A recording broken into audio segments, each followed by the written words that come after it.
Time now for Pick 6, brought to you by BetMGM.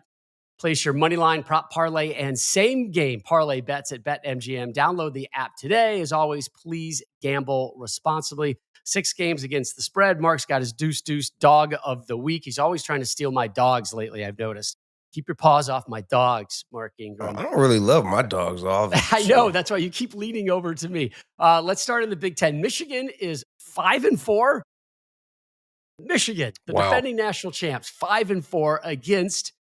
I said it. Everybody thought I was crazy. Everybody thought I was crazy. Spread 14.5, right? Only 5 unbeatens remain in FBS. Yes, the Hoosiers are one of them. And this Michigan team, Coach, they've dropped 3 of their last 4. Yeah, my gosh, 1 year difference. Like I said earlier, that Indiana had the worst record in the Big Ten, a coach on the chopping block, and one of the worst rosters in college football 1 year ago. And the Wolverines had an all-time, one of the best teams in recent history, maybe history, last year, behind an iconic head coach and arguably one of the top 2, 3, maybe number 1 roster, loaded with NFL talent. Here you are, and IU is now a 14-5 point favorite. It's an absolute mismatch on the numbers, but I don't know. I think the Wolverines might keep a little closer just because they do have some talent there. But Wolverines are 500 in league play. Kirk Cincinnati, it's a mismatch. How about this? Oregon Indiana, number 2 scoring offense, faces the 116th ranked scoring offense. Crazy. So the number 2 offense against one of the worst. Yeah. Number 7 scoring defense against a team that's outside the top 50 in scoring defense. So this is has a writing on the wall. 14.5 though against the Wolverines. That's a tough cover. Big number. I'm going with my coach of the year candidate. Yeah. They're going to cover that bad boy. I'm going to put Indiana covering 14.5. Man. I went back and forth on that. 2, by the way, the Signetti t-shirts in Bloomington that go with the Marlboro type look and everything, the SIGs, so good, man. They've done such I'm so happy for that community. Google me. I win. He's not wrong. 2 ranked matchups this week, guys, and both of them courtesy of the SEC. Georgia, 5-1 in conference play. What a surprise. Right? They're tied with the Aggies on top of the SEC. 3rd road game against a ranked opponent for the Bulldogs this year, right? That is some street cred right there, what they're having to do week in and week out. They came from behind at the half to take care of Florida last week. Coach, you were talking about it on Big Noon. What Georgia are we going to see? Are we going to see the A team of Georgia, or are we going to see the B team of Georgia, right? The A team is unbeatable. The B team is very beatable. And I think for the first half, we saw the B team of Georgia and Florida had the lead. A much improved Florida team. Georgia able to flick that switch and turn it on in the second half again. This, though, despite Carson Beck, man, these numbers from Carson Beck are really alarming. I'm not sure I've ever seen that, Rob. I've never seen this Coach, from a Heisman candidate. Not anymore. He leads the SEC with 11 interceptions. Carson Beck, 11 picks thrown. He leads FBS over the last 4 weeks with 8 interceptions thrown. And then a totally different story for Ole Miss and their quarterback, Jackson Dart. He's got the number 1 passing offense in FBS this season, 377 yards a game. Dart completes almost 72% of his passes, 24 total touchdowns, just 3 interceptions. You go to last week against Arkansas, 515, 6 passing touchdowns, 0 picks. And then, as we mentioned last week, this Ole Miss D, guys, it's legit. Number 6 scoring defense in the FBS. They only allow 13 points a game. The rush defense, number 2 in FBS, allowing under 85 a game. Most sacks in FBS with 41, including 18 sacks in the last 2 games. It is hotty toddy season down there. Ole Miss, they keep their playoff hopes alive with the home upset over Georgia. Oh, yeah. Wow. If you want a piece of that dog, you can have it, Mark. Or I could offer you 6-2 Alabama, 3-point favorites. Both programs at 6-2. Tigers, they did have a bye week, licked their wounds after that defeat to Texas A&M. That would have been an easy dog to take if they were underdogs. Right? I think it's fair to say this is a playoff elimination type game. 2 programs, 6-2, very much in the mix, have have great pedigree, and I think the loser of this one is done for the season. How do you see it? You are exactly right, Stone. All right. You got that right, you. Stone. No, but Stone. talk about I know this what you're game. referencing. You got that right, Rob. No, but you talk about this game is always just huge, man. This game just always has massive implications, and there's no different this year. Both teams, you said, same record, fighting for their college football playoff lives. And last time they're both coming off a bye week. Oh, how fortunate. But I think both teams needed it. You have LSU who came off a tough loss to A&M before their bye week. You have Bama who struggled trying to get to the bye week with healthy, just regroup, refocus. And now it's time. And I got Alabama in this one. You know I got my Crimson Tide in this one. I'm trying to figure out everywhere I can to get there. But I'm telling you the difference. Obviously, we know about they trust in us, Garrett Nussmeier. This electric offense, they're going to put up a lot of points. I think it's going to be a shootout. But I think the difference is going to be Jalen Milroe. He had a week off to kind of just refocused, to re-get his confidence, re-get his focus. And we saw Marcel Reed for A&M have a huge game versus them using his legs on the ground. That was the difference when A&M came back to beat LSU.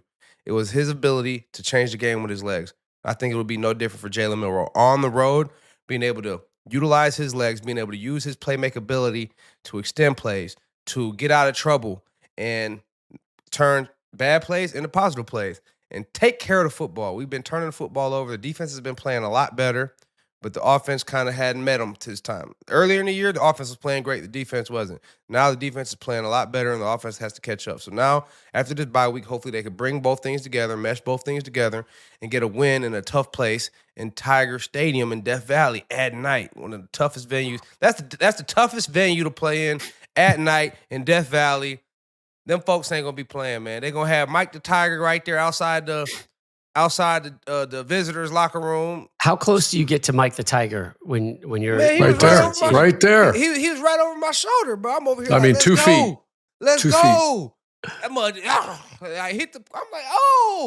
I'm from Michigan. That's a whole tiger, man. I ain't never seen no tiger. It's a hazard right here. But no, I got the Tide taking this one, man. I'm sorry, Bayou Bengals. Y'all ain't been to the playoffs anyway, so other than freaking Burrow a while ago. So just let us handle this. All right. Big noon kickoff this week, guys. We are in Lubbock, Texas. Texas Tech, 6-3, 3.5-point favorite over Colorado.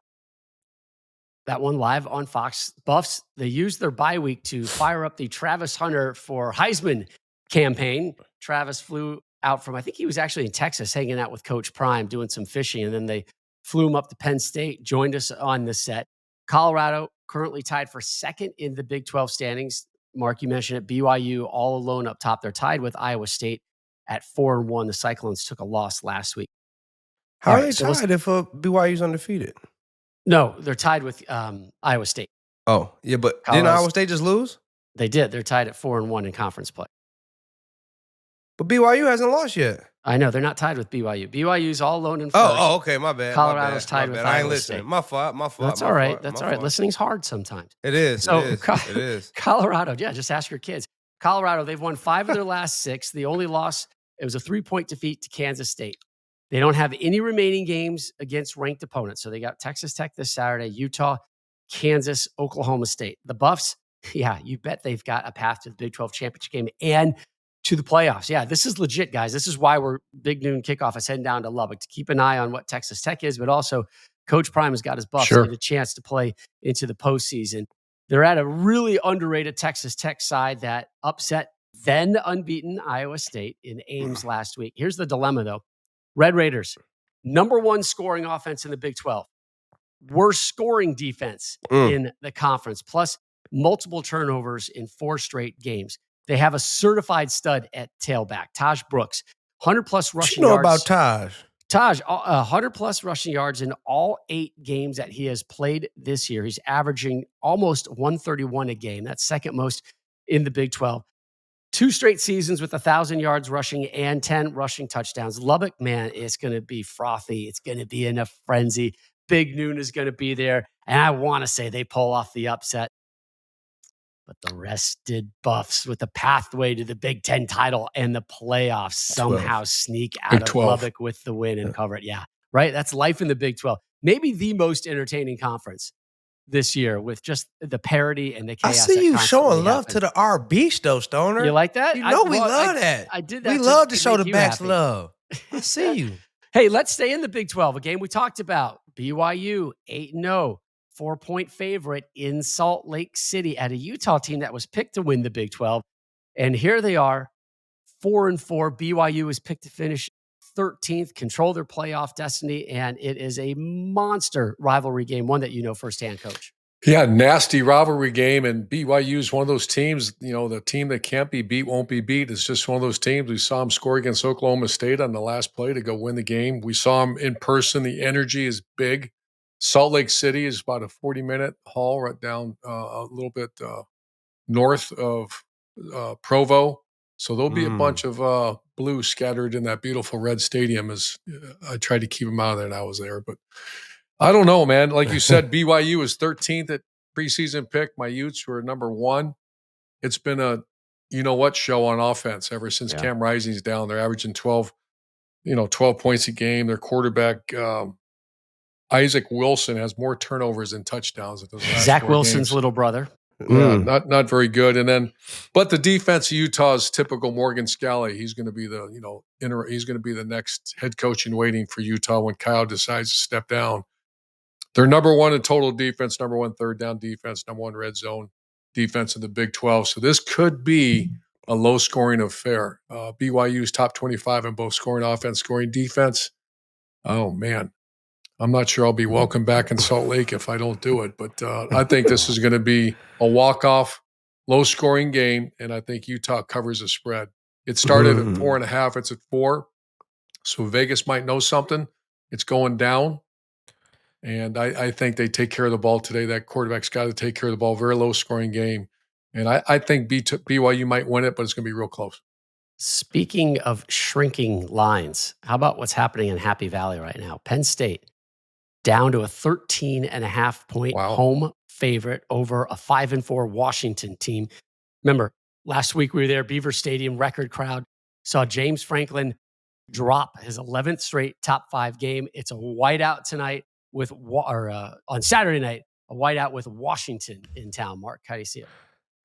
Man, it was 16, and I didn't like that number. I really didn't like that number, but the 13 kind of, I don't know. It's kind of like right on the cusp for me. That's what Vegas does. They're good at that stuff. Kind of right on the cusp for me. But when I talk about the Huskies, man, they're just a scrappy team, man. They've lost 2 games by double digits, right? So against Iowa, they got punished, and against Indiana, they lost by 14. So they're a scrappy team. They fought hard and beat USC last week. Then you have Penn State.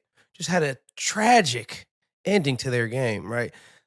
Can't get in from the 3-yard line, right? Does this frustration, first and goal, does this frustration carry over and linger a little bit? I think they get the win, but I think the Huskies will play them tough. So I'm going to take them to cover this spread. I'm going to take them to cover. And therefore, that'll be your dog of the week. But what do I know? So please, don't put any money on it on my behalf. No, you know plenty, man. You're the deuce. What would I know? I don't know anything. So you're a Heisman winner. You're a national champion. My dog's actually a cat. Plenty. The dog meows. It's a cat dog. So who really knows? There you go.